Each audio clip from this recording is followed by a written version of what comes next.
সম্প্ৰসাৰণ মাননীয় মুখ্যমন্ত্ৰী মহোদয় কৰিব যেটো আমাৰ 5খনকৈ বিধানসভা উপনিৰ্বাচন হ'বলৈ আছে মুখ্যমন্ত্ৰী ডাঙৰীয়া এখতিয়াৰত আছে আপুনি কেনেদৰে প্ৰস্তুতি চলাইছে মইতো আমাৰ দল হিচাপে আমি 5টাৰ কাৰণে আমি প্ৰস্তুত কৰিবলৈ আমি ৰেডি হৈছোঁ নিৰ্বাচনৰ কাৰণে নিৰ্বাচন আয়োগে যেতিয়া নিৰ্বাচন দিন ঘোষণা কৰিব নিশ্চিতভাৱে আমি 4খনটো আমাৰ অনায়াসে আমি জিতিবলৈ সক্ষম হ'ম বৃহৎ মাৰ্জিনত আৰু ৫খন আসন যিহেতু তাত ডেমোগ্ৰাফি বেলেগ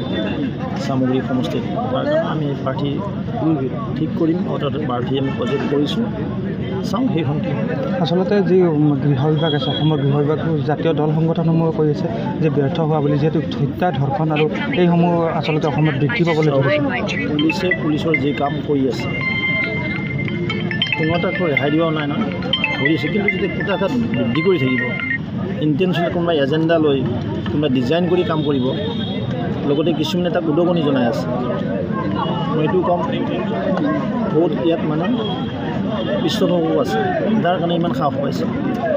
এই পৃষ্ঠপোষকসকলক আমি সাৱধান কৰিছোঁ আপোনালোক আঁতৰি যাওক ৰাজনীতি নকৰিব অসমখন মানে কুলসিত নকৰিব অসমৰ বোৱাৰী ভগ্নীক তোমালোকে কি বুলি ভাবিছা ভোগৰ সামগ্ৰী নহয়তো মই এইটোৱে ক'বলৈ যাম সকলো সাৱধান হোৱাৰ সময় হ'ল তেওঁলোক সাৱধান কৰি দিছোঁ আৰু কৈছোঁ যে সেই ৰেপিষ্টসকলক চিৰিয়াখানাৰ বাঘৰ আগত এৰি দিব লাগে তাৰপিছত স্কেলিটনকেইটা ডেড বডিকেইটা আমি পুলিচক পঠাই দিব লাগে সম্প্ৰসাৰণটো মাননীয় মুখ্যমন্ত্ৰী মহোদয় কৰিব যেটো আমাৰ 5খনকৈ বিধানসভা উপনিৰ্বাচন হ'বলৈ আছে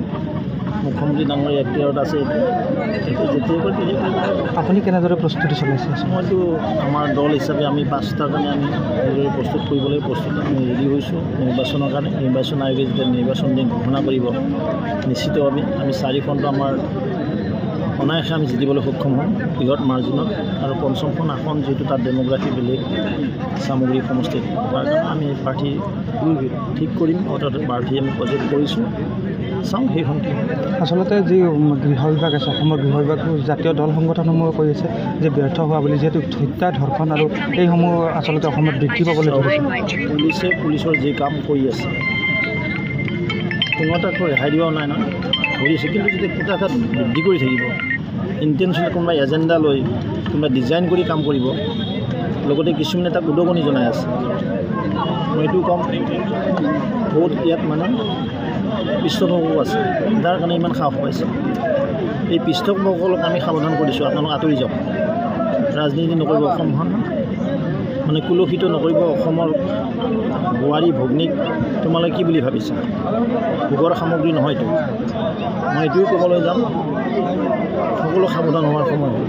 তেওঁলোক সাৱধান কৰি দিছোঁ আৰু কৈছোঁ যে সেই ৰেপিষ্টসকলক চিৰিয়াখানাৰ বাঘৰ আগত এৰি দিব লাগে তাৰপিছত স্কেলিটনকেইটা ডেড বডিকেইটা আমি পুলিচক পঠাই দিব লাগে যিকোনো খবৰৰ বাবে যোগাযোগ কৰক